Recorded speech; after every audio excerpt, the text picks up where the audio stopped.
დავბრუნდით პირდაპირ ეთერში, საუბრის თემა თანამედროვე პოპ მუსიკაა და ჩვენი სტუმრები თინეიჯერები არიან. ეს თემა მათი ინიციატივა იყო, რომ გაშუქებული იყო იმედის დილაში. მოგესალმებით, მადლობა, რომ მოხვედით. ჯგუფი, რომელიც ყველას გაერთიანებთ, არის One Direction-ი. boy band-ი, რომელიც, აღმოჩნდა, რომ ძალიან პოპულარული ყოფილა ქართულ თინეიჯერებში. და რაღაც სპეციფიური სახელი ჰქონდა, რომელსაც მე ვერასდროს ვერ ვაუბრობ, იმიტომ რომ ენის დასატეხია, Direction-ერები. აი, გაგუსწორეს. ბოდიშ. მოყევით, როგორ 5 წელია რაც არსებობს, ხო? X Factor-ში გამოვიდნენ პირველად, ცალ-ცალკე, მე მგონი სოლო შესრულებით და მე შეიკრიბდნენ, ხო, ეს boy band-ის წევრები და რაღაც პოპ მუსიკას აკეთებენ. რატომ მოგწონთ, როგორ შეიკრიბეთ და ან თქვენი გაცნობის და ურთიერთობის მიზეზიც One Direction-ია? ბევრი კითხვა დაისვა. ზოგადად ფანებმა ჩვენ ყველამ ერთმანეთი გავიცანით მათი საშუალებით, ამ ბიჭების საშუალებით და ზოგადად ხალხს გონია რომ იმიტომ გვიყვარს ცნობილი ადამიანი მხოლოდ მისი შემოქმედების და მოღვაწეობის მიხედვით შეიძლება შეგიყვარდეს, თუმცა ვერც კი უშვებენ იმას, რომ შეიძლება ვიღაც სადღაც არსებობდეს ესეთი ცნობილი ადამიანი, რომელსაც იმდენად ეყვარება ფანები, რომ შეუშვებს საკუთარ ცხოვრებაში, ასე ვთქვა და ისეთ დეტალებს დაანახებს, რასაც ხები ვერ ხედავენ. ხო რა. დღეს გაქვთ რაღაცა კონკრეტული მიზეზი, ხო? დაბადების დღეა და სწორედ ამიტომ ეს არის რაღაცა თქვენი დღე, ესეთი თხოვნა იყო, რომ ეს არის ჩვენი დღე, ძალიან გთხოვთ, რომ ეთერი დაგვითმეთო და ამიტომაც მოხდა მათი ესე შეკრება. მოდი გითხარით, როგორ აღნიშნავთ ხოლმე, რას აკეთებთ? ასე ძალიან გიყვართ ეს ბენდი, რომ რაღაცა ამდენი თინეიჯერი გაერთიანდით? თავარი მოდი ხებმაც ყველამ გითხარით, ჩაერთეთ. იმიტომ რომ არიცით რეკლამაზე რა ხდებოდა აქ. მე ხა ყველა დადუმდა. რატომ მოგწონთ One Direction-ის მუსიკა? დაავადების დღესთან დაკავშირებით ვიდეოებს ვაკეთებთ, ყველა ცალ-ცალკე ვუწავთ და შემდეგ უნდა გავაერთიადეთ და დავდებთ Twitter-ზე და Instagram-ზე. აჰა. და დღეს როგორ აღნიშნავთ? და ჰაშტაგით მივიქნებთ One Direction-ი, იმათმა იქნება და ნახავთ. ეს ჰაშტაგი მოკლედ პოპულარული. რატომ მოგწონთ One Direction-ის მუსიკა? ხო, ვიდრე მაგაზე გადავიდოდეთ. ანუ როგორ აღმოაჩინეთ ჯერ ერთი One Direction-ი, როგორც ასეთი რო არსებობს და რაღაცა პოპ მუსიკის ჟანრში ქმნის რაღაცებს და რატომ მოგეწონათ მე ეს მუსიკა? რითია განსაკუთრებული? მე პირველად ნახე ჟურნალ OK-ში, ჩემო მეგობარმა მაჩვენა, შემოვარდა გაგიჟებული, რომ ინტერნეტი ჩართეო, განძივი პოვეო და იმის მერე ყველა ერთად გავერთიანდით, ნელ-ნელა გავიცანით დანარჩენი წევრები და ისე მოხდა, რომ ვერც გავიაზრეთ, როგორ გავჯდით. ესე იგი, ჟურნალში რამდენადაც ვერ მოისმენდი მუსიკას, სავარაუდოდ ნახე ჯგუფის წევრები და ეს იყო პირველი გავლენა, ანუ მოგეწონა ჯგუფის წევრები. ხო, ეს იყო ვიზუალი, სახელი წაიკითხა და უბრალოდ დაგვაინტერესა ნახეთ და მე მოგეწონა. აი თანამედროვე მუსიკალურ სამყაროში ძალიან ბევრი boy band-ია, რომლებიც როგორც ვოკალური თვალსაზრისით, იგივე ვიზუალით, სხვა წარმოდგენებით, ჩვენებებით გამოირჩევიან ხოლმე. მართლა წარმატებულად ახერხებენ ისინი გოგონების, თინეიჯერების გულის დაპყრობას, სასიყვარულო სიმღერებს. აი რატომ კონკრეტულად ეს ჯგუფი? აი რატომ გადაირიეთ და გაგიჟდით ასე ძალიან? ანი, მოდი შენც გითხარი, ერთ-ერთი ინიციატორი იყავი იმისთვის, რომ აქ ყოფილიყავით დღეს. ალბათ იმიტომ, რომ მათი მუსიკა მომწონს, მაგრამ აი რამე ესეთი საბუთი რომ აი მომწონს, ეგეთი არაფერი არ მაქვს. ბიჭები მოწონს. ესეც არის ერთ-ერთი მიზეზი. ჟურნალში ვნახეო და როგორ არ არის ერთ-ერთი მიზეზი.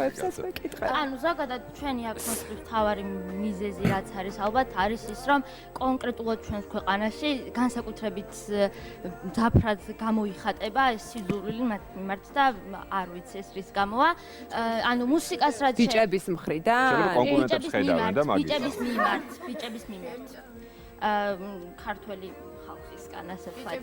ანუ რაც შეეხება მუსიკას, მართლა ვთვლი, რომ სუფთა გემოვნების საკითხია და რომც მითხრას ვიღაცამ რომ One Direction დაუშვათ არ ქმნის კარგ მუსიკას, ჩხუბს ვერ დაუძღებს, სისულელია უბრალოდ. გემოვნების ამბავია და არჩევანის არჩევანი. მარტო One Direction-ს არ ეხება, ზოგადად საზოგადოების ყველაზე დიდ პრობლემად მე მაგას ვთვლი, რომ საკუთარი თავის კრიტიკა ვერ ვისწავლეს და ამის მაგივრად ასეთი მძაფრი კრიტიკა არის ამ ჯგუფის მიმართ, ეს არ ვიცოდი. ჯგუფის წევრებს იცნობთ, თქვათ აი თუ ყავთ კონკრეტული საყვარელი ჯგუფის წევრი? კი. ჰარის სტაილსია ჩემი. ჩემი ჰარის სტაილსია. ნაელორანი. ეს ჩხუბი არ მოგდით ხოლმე, რომ რაღაცა მე უფრო ვიყავი და შენ რატომ იკეთებ ამას? ეხლა მათი იმდენად კარგი ადამიანია, ჰარი რომ დარწმუნებული ვარ ყველას ძალიან. ადამიანობა გეხვეწები რომ არ მითხრა სადმახე. ძალიან ბევრი პროექტია. რატო ინტერვიუებს დაიკითხავ? ეხმარებიან უსახლკარო ბავშვებს და ანუ ეგ წეიდანე გუგულისხმე რომ შეიძლება რომ რაღაც წვრილმანები დაგვანახონ მათ პირადი ცხოვრების და ამით ძალიან ბევრი რაღაც განსაზღვრო და ბევრი დასკვნა გამოვიტანოთ. თუნდაც როგორ ექცევიან გაჭირებულ ადამიანებს, რამდენს ხარჯავენ თუნდაც ამაზე. ასე რომ ბიჭებს მივმართოთ რომ კრიტიკას ჯობია რომ მიბაძონ ამ ადამიანებს. ცხადია რომ თქვენით არ შემოიფარგლება ეს ფან-კლუბი და სოფლიოში ძალიან ბევრი ადამიანი რომელიც One Direction მუსიკას უსმენს. ვართ სოფლიოში. მართლა? ეს ყველაზე დიდი გაქვთ ურთიერთობა უცხოელ ფანებთან One Direction-ის და რა ფორმით ურთიერთობთ? ალბათ სოციალური ქსელები საუკეთესო გამოსავალია ხო ამისთვის? მოწერები გვაქვს ერთმანეთთან და სხვადასხვა პოსტების, აი ჰაშტაგების ტრენდებში მოხვედრაში ვეხმარებთ ერთმანეთს და ჩვენც დაგვეხმარენ ერთხელ უცხოელები, როცა გვინდოდა რომ საქართველოსთან დაკავშირებული ტრენდი გაგვეკეთებინა და მთელი მსოფლიოდან ყველა ერთად წერდა და მე წარმომიდგენია ეს ბოიბენდი რომ ჩამოვიდეს საქართველოში რა მოხდება? ალბათ რაღაცა თინეიჯერებს დიდი არმია, რა გზები გადაიკეტება. მართო, ვისაც ეს საკითხი ეხება. უმორჩილე საკითხი ჩამოვიყვანოთ ხარჯებს ჩვენ დავფარაგებთ იმდენი ვარ. იმდენი ვარ შევაგროვებთ არა. ის წესრიგში მე მგონი ეს საკითხი დადგება. იცი რა მაინტერესებს, აი ხშირად მუსიკალური პროდიუსერები და მენეჯერები რომელიმე ბენდის კონკრეტულ წევრს სოლო კარიერას თავაზობენ ხოლმე, ჩვენ გვინახავს მსგავსი პრეცედენტები. თქვენ თუ გამოარჩევთ, აი რომელს ნახავთ ეს ჩვენ ძალიან ჩვენ სულ რომ იყოს არც ეს არათურს არ ვნახავდით ეს. არა, ცალ-ცალკე არ ნახავთ. და გინდათ რომ ჯგუფად ბენდად ხარ რომ გამოცემ მოგვიწია მათ ცალკე ნახო. ერთადერთმა ჯგუფის წევრმა დატოვა ჯგუფი და ხო მე ასეთი ინფორმირებული არ ვარ. დატოვა ჯგუფის წევრმა. ჩვენ ვიცით რომ ბენდი დაბრუნდა. აი ესეც იცით.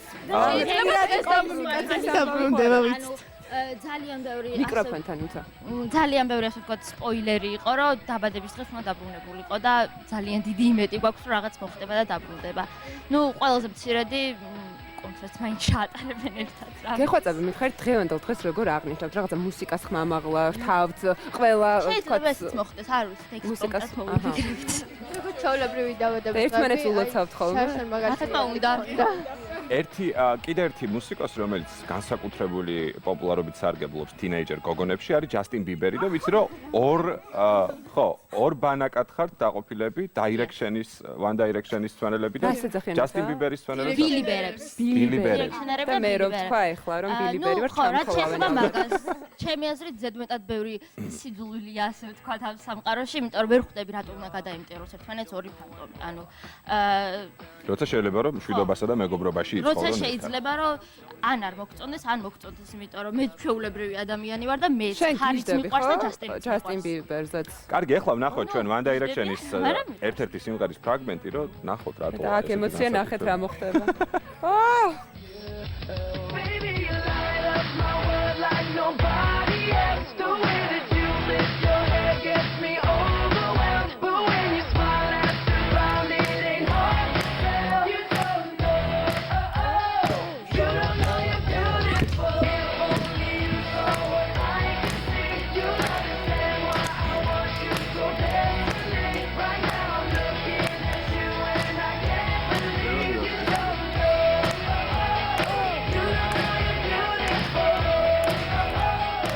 ესე იგი ყველა სიტყვა იციან, ზეპირად ტექსტები იციან, კარგად მიხარია რომ დღეს ჩვენი სტუმრები იყავთ, რაღაცნაირად ძალიან გაგვახალისეთ და იმედია რომ აი ვიმედოვნებ რომ იქნება ერთ დღეს მოხდება ისე რომ One Direction ჩამოვა საქართველოში.